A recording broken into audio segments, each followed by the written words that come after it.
You may think that you can play the fiddle, but can you only play it up strumming? Can you play it down strumming? Can you play it up and down at the same time? I think the market's a lot like playing the fiddle. You got to learn how to master that thing going up and strumming down. Or you can play them both at the same time. You could even get backup dancers and singers with you. No matter what's going on, if you really know the market and you like stepping out of your comfort zone and learning, you can make money. You can print money all the time. I want to get y'all yeehaw no matter what direction this market might be taking us. How you going to do that? Well, I hope you've seen the past like 3 videos I've been making because I've been really digging into this. Trying to just take your head and put your nose in it, you know? Have a whiff. I'm going to try to come up with a bull case for the markets in general. It might be a little bit more short-lived than the bear case I'm going to have. I promise you, I've actually really been trying to come up with a solid bull case for everything, but boy, I don't know what it would take, and I don't even know if that would be possible, no matter what it is. So bull case, first thing I'm going to bring up is what everyone else is bringing up. They said, well, voting is coming up for who? For like U.S. elections. So usually during that, maybe Biden can nudge Fetty Pal over there and say, hey, man, come out with like a gold money suit on and just bring that printer out or something. It doesn't sound like that's going to happen. Did you hear what the Fed has been saying for the past year? All the Fed members from Dallas and Chicago and wherever, they're all coming out and like, I don't think we're anywhere close. We're going to keep trying to get a hold of inflation. How do you do that? Well, you can keep it real simple, but with the Federal Reserve, nothing is going to be simple and nothing is going to be as it seems. Let's dig in here. Well, what if Biden could bail out the electronic vehicle companies? How would he bail them out like in 2008? He would give them tax credits. Sort of tax credits to the electronic vehicle companies. Bailouts, or are they tax credits for the person buying them? Or are they both? How come terminology keeps changing through the years? Does it help with the smoke and mirrors? You tell me. But who does this benefit? Does this really benefit you as an individual if you're buying a Tesla and you get $6,000, $4,000, $8,000, $7,000 off? Remember, Elon wasn't going to get his, but he just got approved for more. So maybe Biden does actually like Tesla. He always plays like he doesn't, but I don't know. Musk is always getting him free tax credits. So you and I can buy the Teslas cheaper? Tell me down in the comments. How about this? Maybe Biden could say, let's give out free chargers to the states. In fact, we're going to hand out money per capita per person in the churn of what? Is it like 40 million or 23 million or I think like 67 million per state? I don't have the average, but it's like tens of millions, He's going to say, put some chargers. Cool. It's electronic vehicle charge. This is already happening. Okay, so what else could Biden do to like stimulate? Because we know Powell's not going to come out with that money printer. It's not going to happen. At least not this year. Oh, he could pay off student debts. That will get people voting for him. Right? Wait a minute. Oh, he already did that, didn't he? Maybe they're voting on it now. That's what's going on. Okay. So if he pays off student debts, that could be, it's not going to be all of it though, right? It's never going to be all of it. Up to $10,000, I think. Maybe. Up to $10,000. But students haven't had to make those payments for years though, correct? Right? So is that really going to make a difference to the student? Well, in the long term, because they don't have to pay back at least 10,000 of the debt. But who's this directly going to benefit? Well, who does the check go to? Do you think it's going to go to the student? Do you think they're just going to wire the cash over to the student and say, oh, use that to pay off your debt? I don't know. I don't think they're going to do that. They're probably going to directly pay that down. So who owns the debt? You think the universities do? Nope. How about the people that signed up for it? Maybe SoFi? No, they don't do. They don't do Klarna. Nope, none of that stuff. None of them own them anymore because they've been bought and sold to who? Dun, dun, dun, dun. History likes to repeat itself in the churn of what? Bailing out the banks. What does that mean? Handing cash, $10,000 per student that the banks own of these debts or loans, right? So who's going to directly benefit from this right now? The students not, because they haven't been paying. This is going to benefit the people they are bailing out. Remember that? Remember that in 2008? Was anyone around in 2008 in any of the markets? Bailing out the banks also. Okay? That's what's going on here. Mr. David Sachs on Twitter, he said, the need for wide-scale student loan forgiveness is a confirmation that universities have a negative ROI in a huge number of cases. So what is he trying to say there? He's trying to say that if you go to university, I don't know if you graduate or not, whatever, I don't think it matters anymore, you don't get your money back. You have a negative return on your investment. I'd say probably the average is that's probably right. You know, I'm not looking at the numbers right now, so I can't confirm it, but I don't see how that wouldn't be correct. You know, $110,000 in debt, like how, and you can't even afford to pay it off? I don't know. You tell me. Mr. Mexican Bitcoin millionaire said, I think he means confirmation. They have a negative ROA from the student's perspective because if the degrees were really worth the tuition that these schools charge, then college graduates wouldn't need a bailout because they'd be making enough money to pay back the loans. I said, oh, okay, so the universities don't have negative ROI, but attending them does. So remember, the big boys are always winning here. The universities ain't losing their butt. You think the universities are hurt because no one's paying the money? No. They're there to pitch the dream. The counselors pitch the dream, get the money, sign you up for the loan, sell the loan. They sell the loan in packages of hundreds and thousands at a time. To who? The banks who are getting bailed out. He said, correct. I would actually argue that the university's ROI, return on their investments, and revenues actually thrive during recessions. They at least probably will coming through them, right? In some cases, he says, the more unemployment goes up, the tighter the job market becomes, which the Fed will force, of course. The more parents force high school grads to go overpriced on colleges and to be competitive. That's the only way you're going to do it. How are you going to be more competitive in the job market coming up? You better have a double master's degree. I don't know anyone who actually cares about that. Maybe like nursing systems or whatever, like the public healthcare. I'm all for college if you go for something like healthcare. Don't listen to me about college for any other way, though. Other than healthcare, don't listen to my opinion on it. All right. Let's shift gears a little bit. Okay. Let's go to the bear side, because that's really, I think what I'm getting at with this bull case is all the macro stuff has already been used. Paying off student debts, bailing out the EVs again. We know Powell ain't going to be printing money. So does paying off the student debts and bailing out the EVs even matter? Anything to make Tesla goes up kind of matters, but is this going to matter on a macro SPY and Bitcoin levels and all that? I don't think so, and I might prove it below.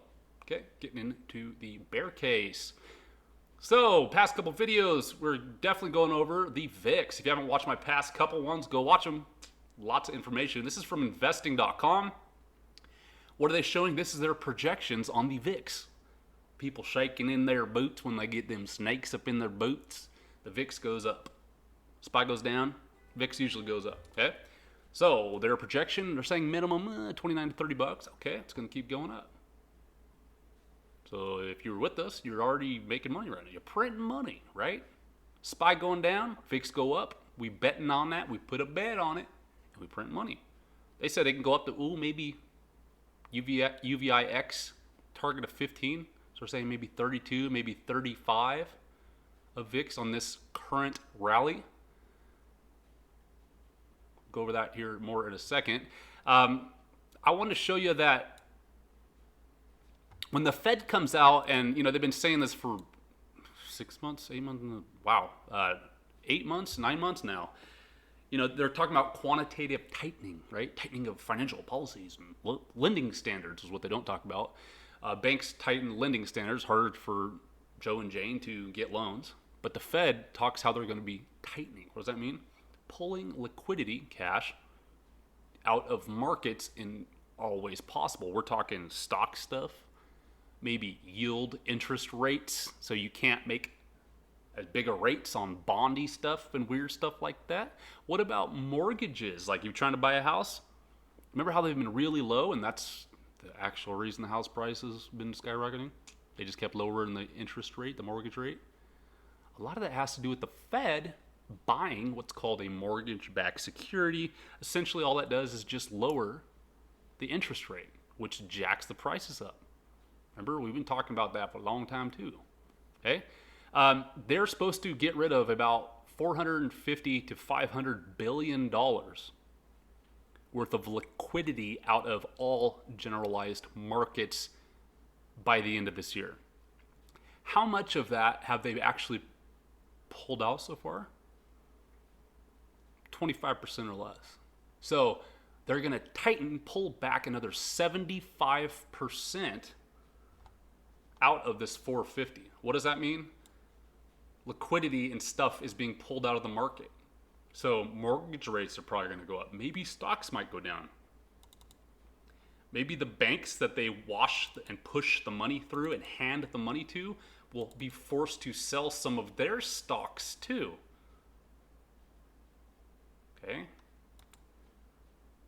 Cars, they're just starting to get repoed, reports coming out. Okay, people's cars, they're new Porsches that they bought because they're crypto millionaires and NFT billionaires. Everyone who's NFTs is obviously a billionaire, right? Well, they're starting to get repoed. It's just the second stage of the fifth scene in this act. That's just me trying to sound cool. What I'm trying to get there is I don't think we're anywhere close to maximum macro pain for where we're headed. I think the first stage is done. Right? The set's been built and all that. I think we're kind of like in a second stage, but probably 5 total stages of red despair to come. Think about that. I love this quote right here. I've probably read it 7 times. You can read it 17.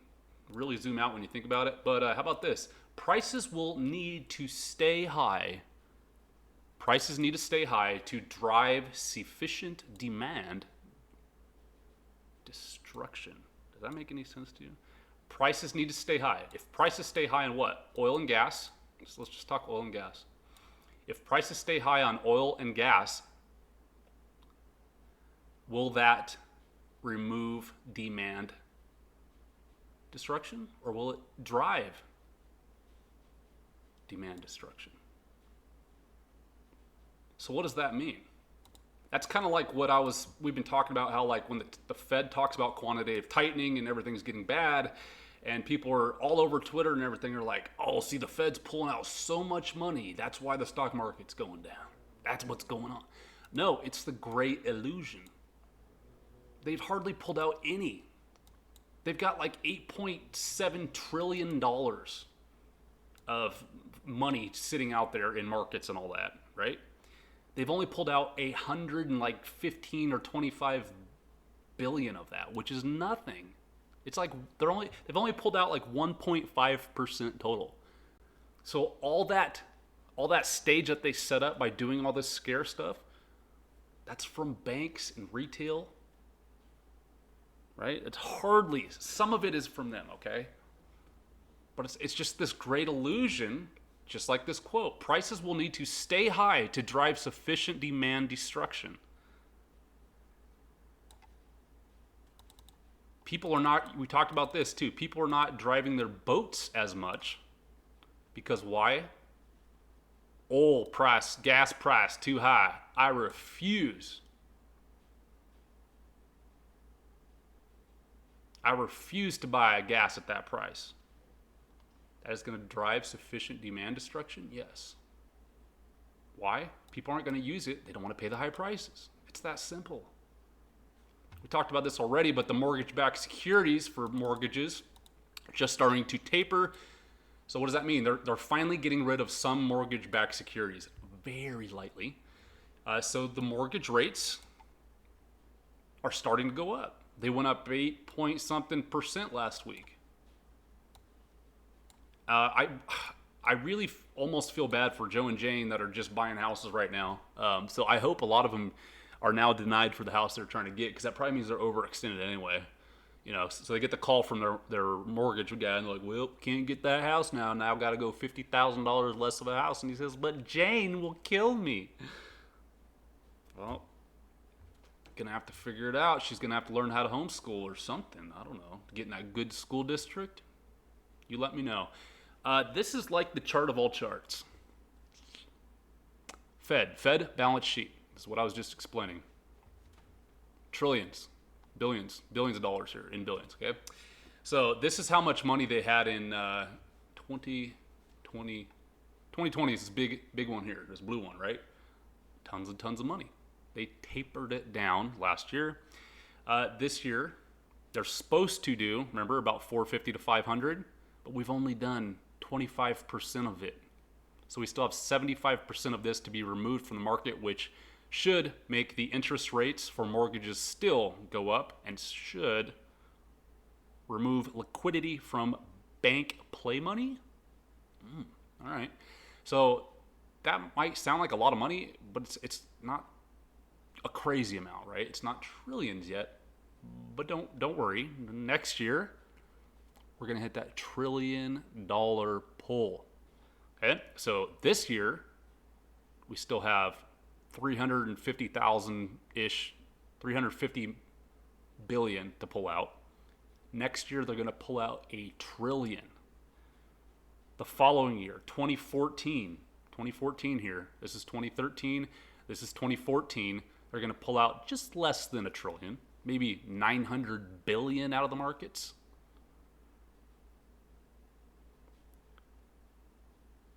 What if I told you stocks, crypto, everything financial, house prices, everything will and always has followed this chart? What do you think? So this year, stuff's going to go down, right? Then the next year, it's going to double go down. And the year after that, it's almost going to match the downness of the year before. But 2025, we're going to have a big uptick, but still, there's going to be some pain left over. Just by looking at this, I can tell you probably a really good time to buy a house. Into next year, the following year for sure. There's gonna be so much stuff flooded the market. What are mortgage rates going to be at? Can you guess? I'm prophesizing at minimum 9%. We're sitting at what, 5.5 or something now? 9% interest rate is going to be a massive, massive hurt. But what if it even got way higher? Pay attention to where the Fed's money is and not. Case-Shiller Index and the CPI, remember that? Shelter. So we got the Shiller Index and the Shelter Index. Do you know what those are? You should look them up. Shiller Index and CPI Shelter. Year-over-year change. All that you should really care about, let's see if I can reposition this for y'all here. Here we go. Is look at this orange one here, which is the Case-Shiller Index. Look where it was at the very bottom of the SPY in 2009. So people talk about 2007 and 2008. Great financial crisis. The SPY did not bottom till when? This orange line was exactly at the bottom. Where is this orange line now? Way up in outer space. Blue one, kind of the same, but the orange one really. Does this, just looking at this, does it look like we're anywhere near a bottom if we're going to see something even close to 2008? I mean, we haven't even gone sideways. We haven't even got to like 2018 levels. Not even close. Not even close. U.S. core CPI by category. Inflation-y numbers. What we got going on here? So, what is this? Shelter? What is shelter? Maybe a roof over your head? I don't know. But look, since 2021, that's when stuff accelerated. This was when the squeeze happened and everything, right? So we got the, here's the March 2020 thing happened. Look, prices really didn't change too much. Other than what? Transportation, like oil, gas, you know, because everyone's like, oh, stay inside, you know. Do not want to get the cough. Okay, they stayed home. See, gas went way down. Remember, no one wanted gas when it was free. People only wanted gas when it's like $130 a gallon. Right? $130 a barrel. They didn't want it when it was free. Who was buying down here? Goldman Sachs, Berkshire Hathaway, you know. Now, does this look like inflation is anywhere close to being normal? No. So why in the world do you think that we'd be even close to being at a bottom of any like financial markets like stocks or mortgages, housing, oil? What do you think? Goods, this orange here. Did you know there's a shortage of CO2 in America right now? It's the craziest thing I've ever heard. There's zero logical reason that you're going to convince me that we should have a lost supply of CO2, where you're going to have a hard time buying soda pops. But what else is CO2, what else is it used for? Propulsion, maybe? What about refrigerants? Maybe we're going to have some shortages in pork next month? I'll let you figure that out, find out, or maybe just see for yourself. Here's another chart that you're never going to see on CNBC or anything like that. So thanks to Refinitiv Data Stream for making this. Check this out. Wages and services inflation. This is one chart on this. I'm going to go through another one later. But, okay, when this goes way up, when it costs a lot of money for a business to find people to work for them, and then once they finally find someone they want 3 times what they were paying people last year, guess what happens to the profit of those businesses? Do you think people work harder? Nope. People do not work harder when they're paid more. People do not work harder when they're paid more. They're either going to work harder or not. So what's the benefit of a business? You know, maybe keeping employees longer, that could be a benefit.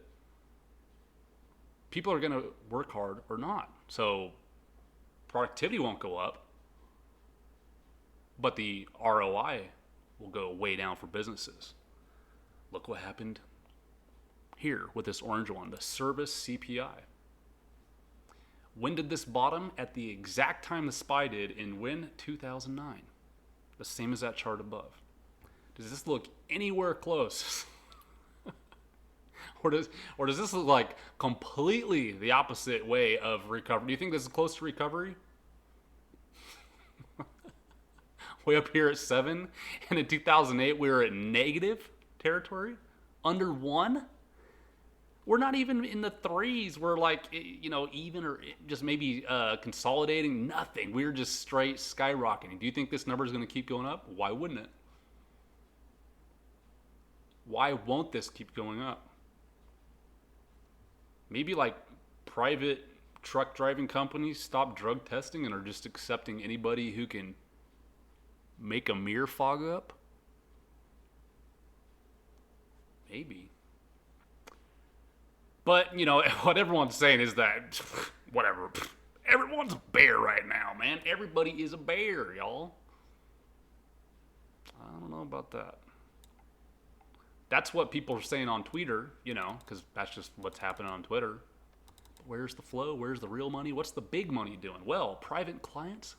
How about some really wealthy ones? when they go to cash, when the real wealthy private clients for like Bank of America, whatever, when they go hard on cash, that means they are actually scared. Okay, that's the actual VIX. You want the real VIX? This is the actual VIX. When big players, someone over whatever, a million, 5, 10, plus, when they go to cash, they are scared, which usually means what? There's going to be a recovery soon in what? The stock market and all that? Yep. And guess who led that buying? These people. Look at this. Last time they were at 21% peak, 21% of net worth 1 month before, right? 1 month before when SPY recovered. So who made SPY recover? These guys and girls. They said, okay, everything is low enough. Everyone gave me the green light. I got my phone calls, got my text messages, and my pages. It's time to buy the dip. So when this thing starts going down, where are they going to put their liquid cash? Into the stock market. Does this look anywhere close to the market makers being scared? No. In fact, it's like half of what it was in March of 2020. They're not scared at all. It's even less now than it was in 2018. Whatever peak that was, man. This is the real VIX. Don't tell anybody. Median S&P 500 stock short interest as percent of market cap. Remember up above, everyone's saying, yeah, but everyone's short. So if everyone's short, I mean, it's bound to go up, right?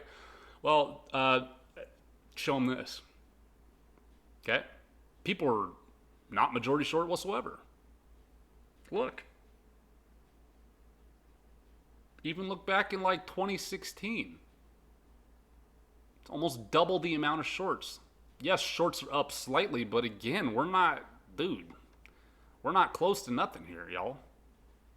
We're only at like 1.65% or something. This needs to get over 2%. Okay? Before we talk about capitulation being completely over here. I'm really trying to be bold, but everything I look at. How about private big money for Bank of America, and what are they doing? Same thing, man. I already showed you this basically, okay? 66% of their money is what? Invested into random stuff. This should be way below this blue median line here.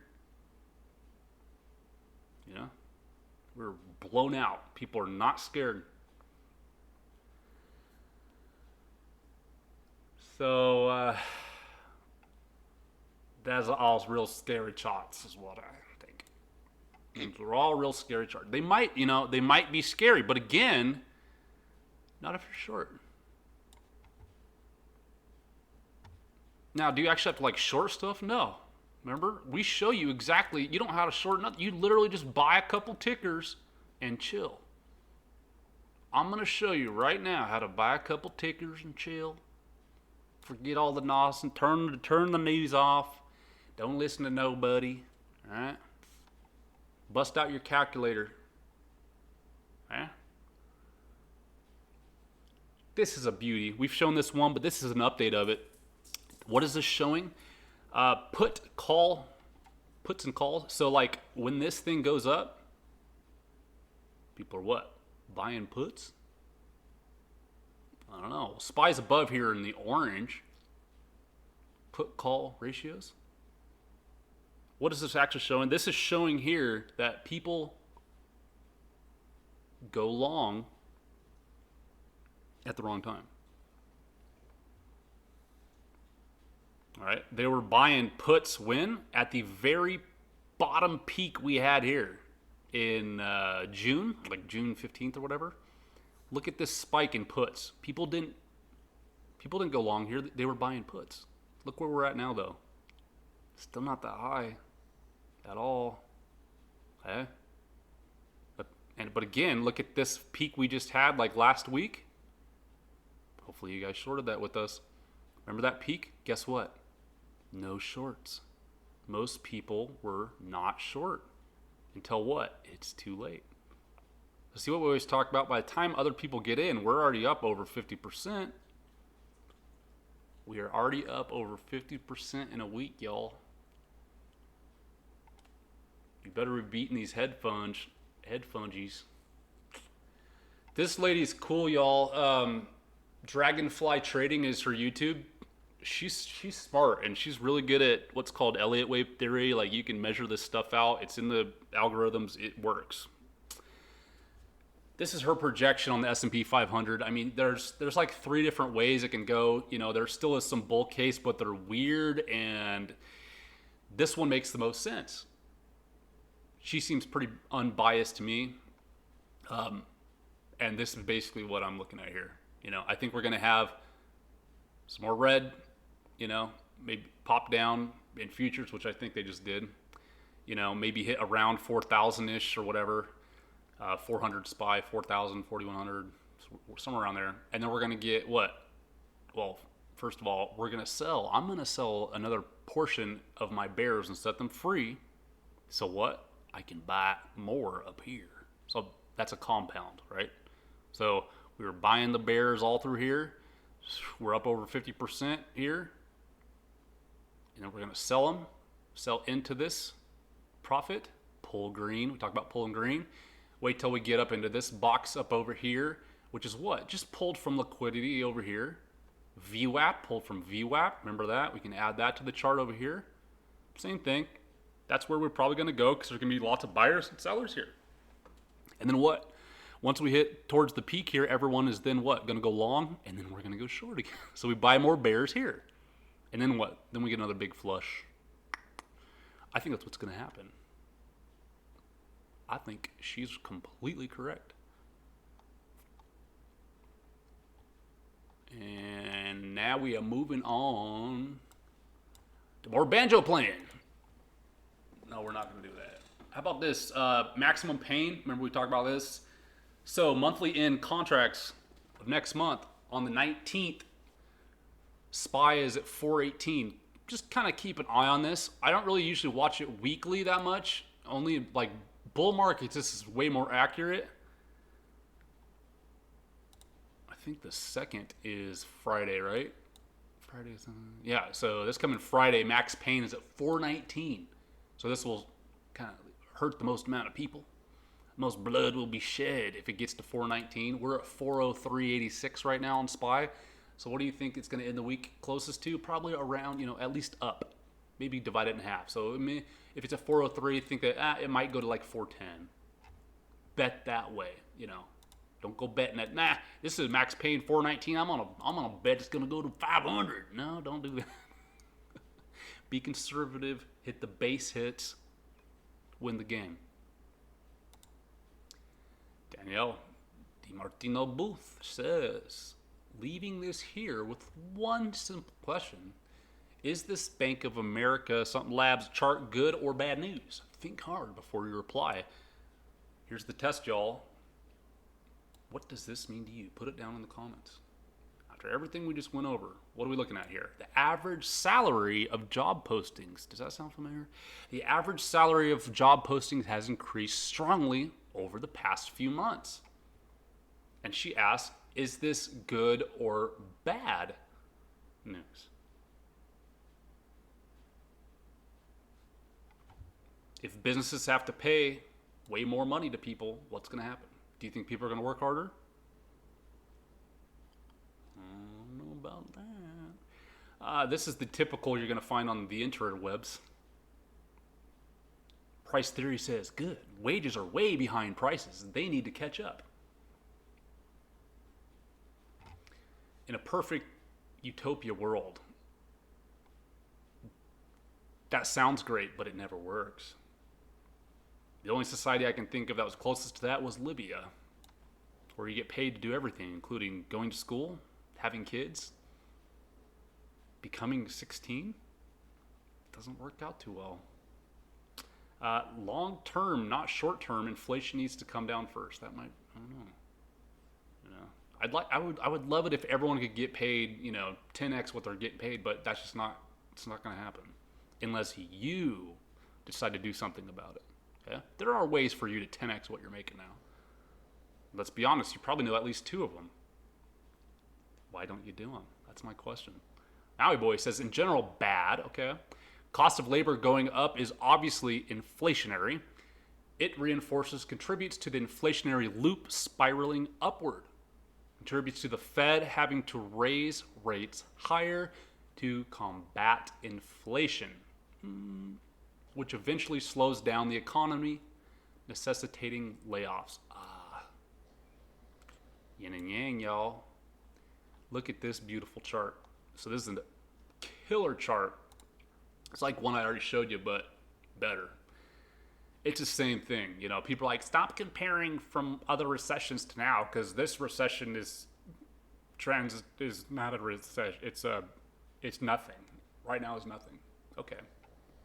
Anyways, U.S. recession's here in the color of peach. Where's that flamingo? Anyways, when this blue line, U.S. employee compensation as a percent of GVA of domestic corporations, peaks, what happens? Recession. Black line is U.S. corporate profits as a percent of GDP. Corporate profits is black. When corporate profits tanks, but look, we're still not even close. So again, this is showing we're still not there, right? Kind of matches up here, I guess, but corporate profits go down. What happens? The wages will go up, but then you're having a squeeze up in employee wages, and then what? Everything gets rugged, and then they come back begging for half the pay. If you hate this, if this angers you, start a business. Do something about it. Be on the other side of the stick. Pay people well. All right. This is absolutely gorgeous, man. This thing here. Okay, talking about comparing charts. This came from a friend named Tyler. He's actually in the BitDoctor Discord. BitDoctor, talked about his videos. He's another Elliott Wave guy, but he's also really, really good on options.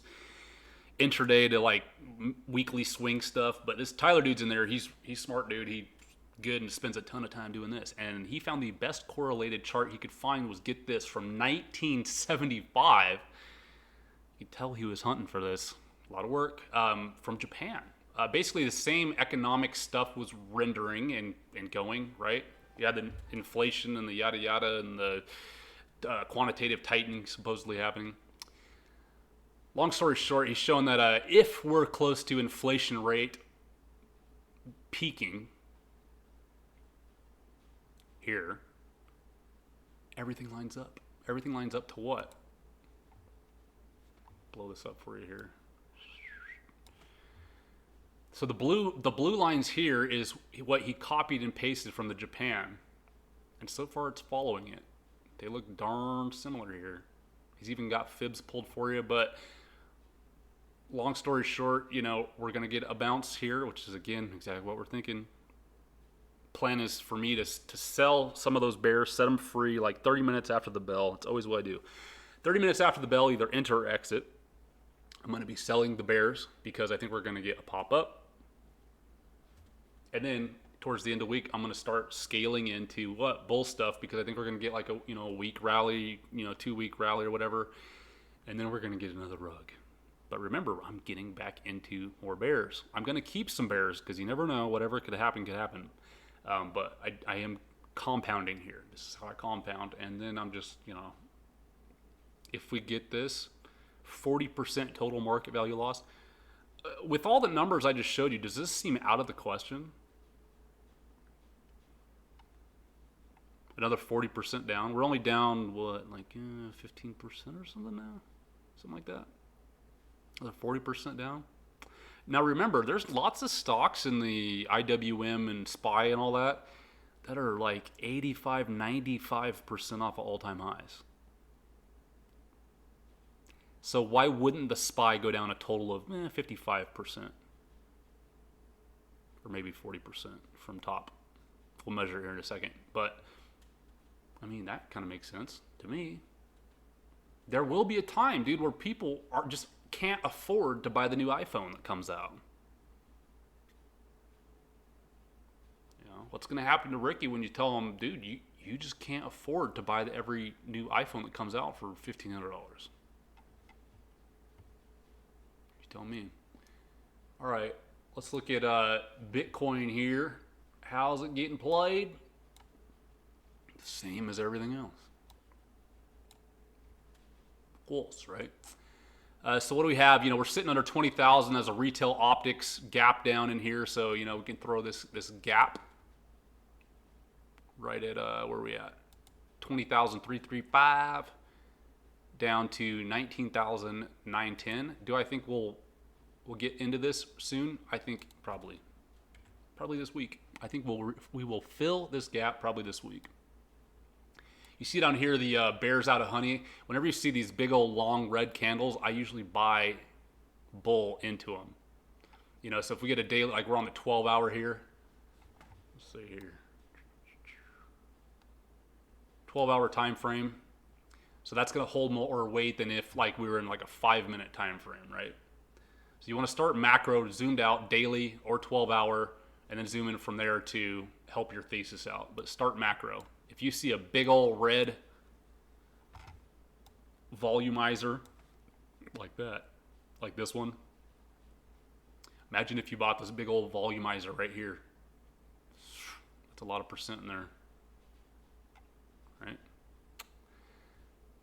How about this one? What if you bought this big old red one here? You could literally just play off, just wait for a big red candle, like right there, boom.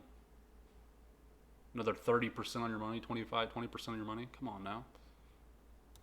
So I think we're probably going to get, you know, gap down again at open, even though we already gapped on stuff. You're probably going to be whatever this is. We got a gap here. We could fill this all the way to 18,105. I don't know.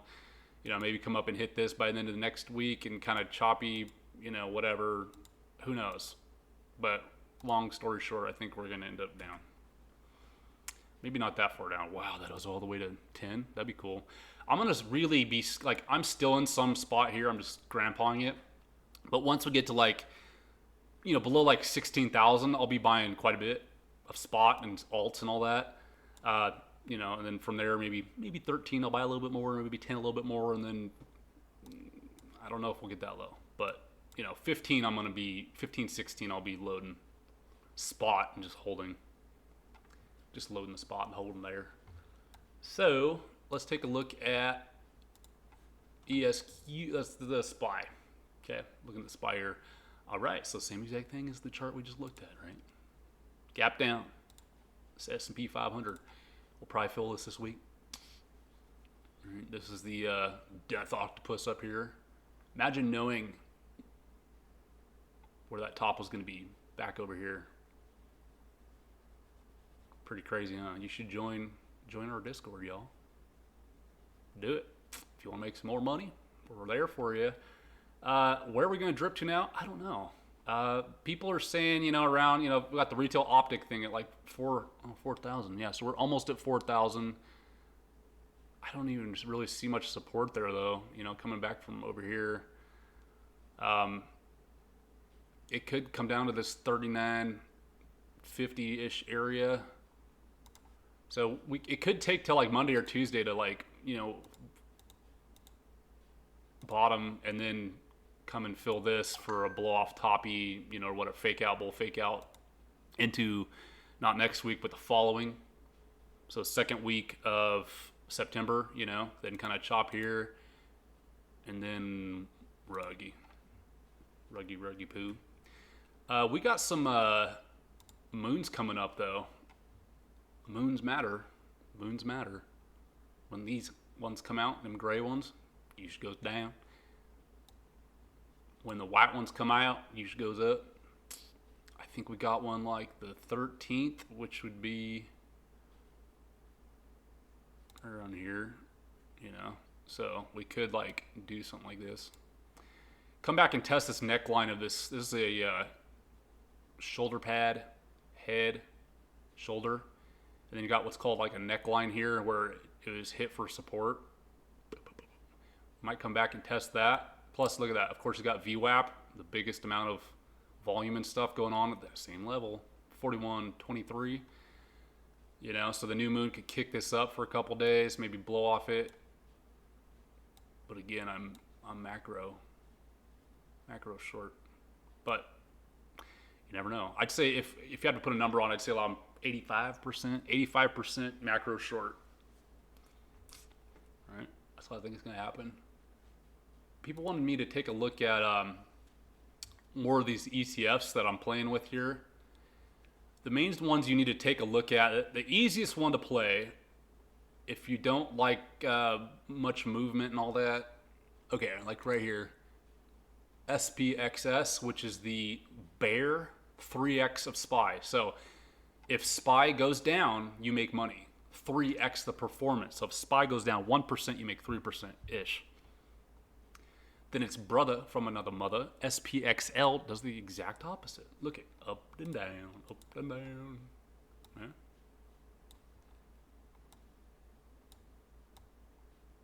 Same thing. You can buy spot with these. That's probably the safest leveraged ETFs you can play. From then you got Gush, and Drip. That's your oil. Bull bear. Add these. How's oil looking? Elo from our Discord, he's also on Big Doctors too. I was talking about. He's the one that actually called out. This is from Elliott Wave that he did, dude, and he's on it. But he called this out, dude, and we nailed this bottom here for a long. You know, so shout again to Eloquent Trades for that. But you know, I still could see a total squeeze on oil. Remember that weird quote I read at the beginning? Can you remember it? Something about making the retail just not want oil anymore, which will artificially keep it high. You know, if you want to go all tech stuff, you can do ARKK, which is the Kathy Wood. You know, I don't know. Right now, maybe not. I might not touch that. But the VIX is, you know, if you haven't seen my last VIX video, you got to watch it. We pretty much did this flawlessly. It looks great. We told off the moons here.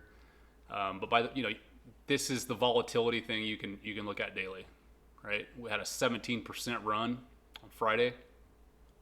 Now the tickers that follow, so you can't like, okay, most folks, retail folks, are not going to know how to buy the VIX. So just use VIX to chart. Okay, so chart VIX, figure stuff out.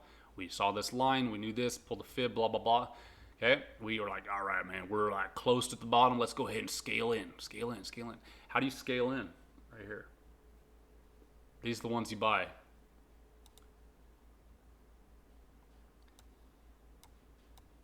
Something like this. This one, this is VVIX. This one's been a slightly more accurate than the VIX lately. So use these two to really like gauge stuff. But most of your liquidity is going to come, like if you're new to playing volatility, you can play the UVXY. UVXY is the most common one.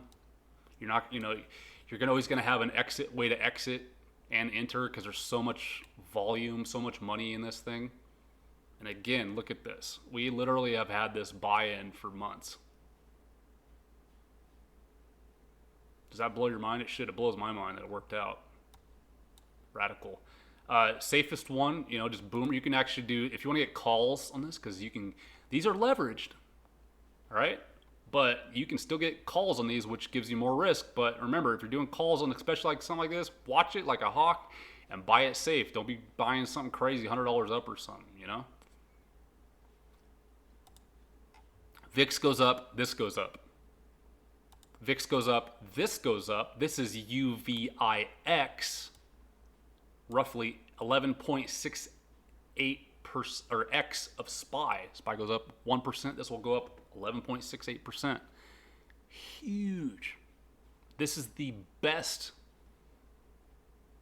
ETF for money movement. Don't believe me? Look at these change percents for the last day. Find me one that's over 19.31% on Friday. None of them. Nada, nada, nada. These are all like bears and bulls. And remember, you can play the SPXS, but it only did 10%. But this thing did 19%. UVXY still kicks some booty. It did 14.52, but imagine if you did 19.31. But it's not as liquid, so you don't want to go like super duper hard on this, especially on the options. This has options too. If you do, just do small. All right. Don't go super big on options because you might not have someone on the other end type of deal on both ways. But you know, we've been flipping this baby. Flipping that baby. So if we want to do the opposite of the VIX, we want to vote that the VIX is going to go down. You go to UVIX's little brother from another mother, SVIX. It's just, you know, a bear of the VIX. Put them right next to each other and put them on trading view, y'all. I mean, this is what's going to help you. You're going to be like, okay, so this one went up 10.31, this one went down 9. Oh, so this one must be bear of SPY, right? Because then you look at SPY and you're like, well, you know, SPY went down. Right? There's SPY. SPY went down 3.38%, but this thing did 19. You know, and the opposite of UVXY, which is the safer thing that follows VIX, is SVXY.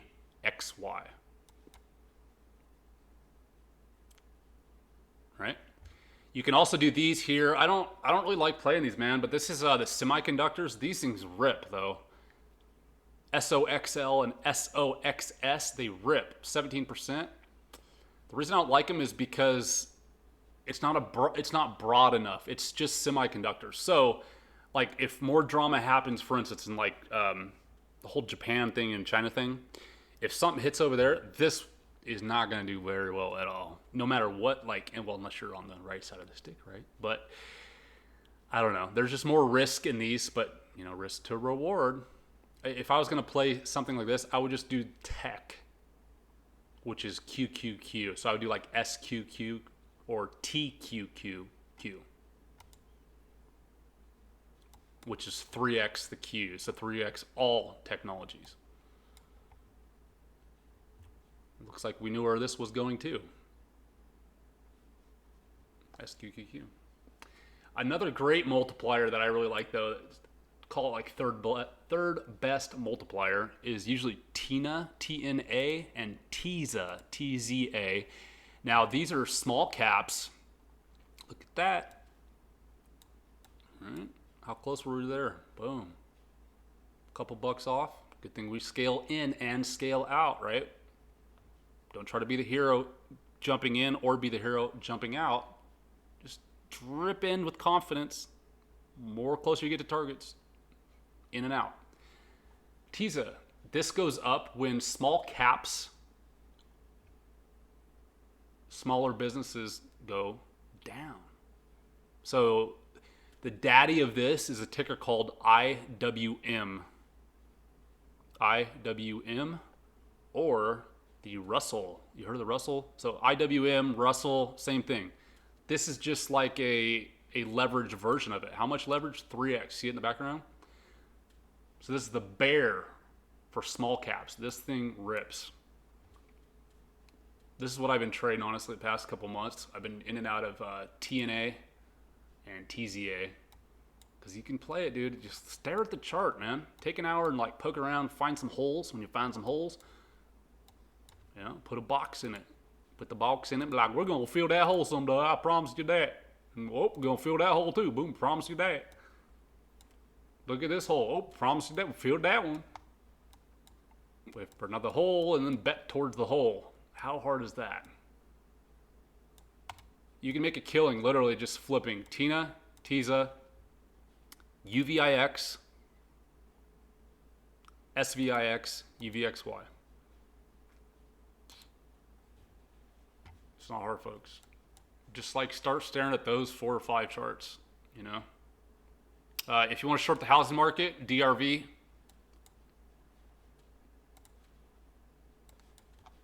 It's like an ETF of housing stuff. Look at the volume here, y'all.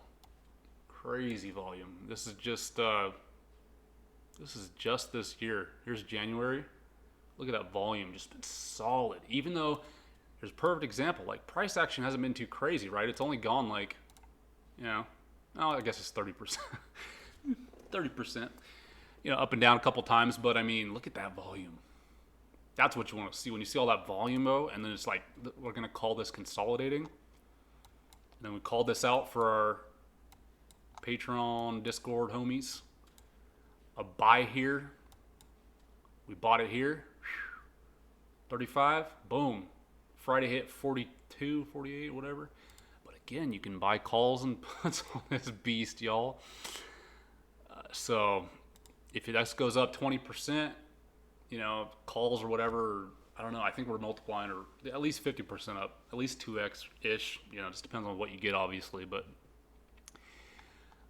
again, imagine if and when, though, mortgage 30, which is the mortgage rates,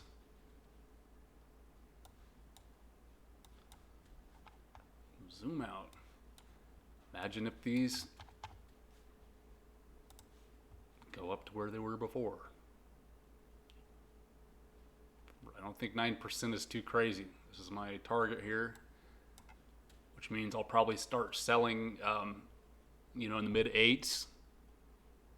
I'll keep some glory calls to if we ever go to the teens again. But dude, the housing market is totally jacked if this thing breaks over 6%, gets close to 9%. Dude, house is gonna be 50 to 75% off easy. I could go on for another 2 hours talking about that, but I'll leave it there. So far, this to me looks like it's sitting in a bull flag. Or what? Cup and handle? Tip me over and pour me out. What happens out of this? Launch. It could come down, break, right, to fake people out. And then, you know, this thing could, because remember, the Fed still has like 75% more juice to pull out of here. When they pull out their Fed juices out of here, this thing goes up. Mortgage rates will go up because they're getting rid of mortgage-backed securities. And that's just the tip of the iceberg. That's just for this year. Now remember, 2 years following, it's gonna, what is it, 2x? About 2x the amount are gonna be sold off. They've actually, did you know the Fed has actually been buying mortgage-backed securities? They literally have been tapering quantitative tightening. So they're going 2 weeks quantitative tightening, and then they're going like 2 weeks quantitative easing. That's why you're seeing these spikes and stuff, including like in the SPY. You tell me. You tell me what's going to happen, y'all. Thanks for watching this video. I know it's a long one. Ended up going over a ton of stuff. Thanks for watching. Send it out to your friends. We will see you on the next one.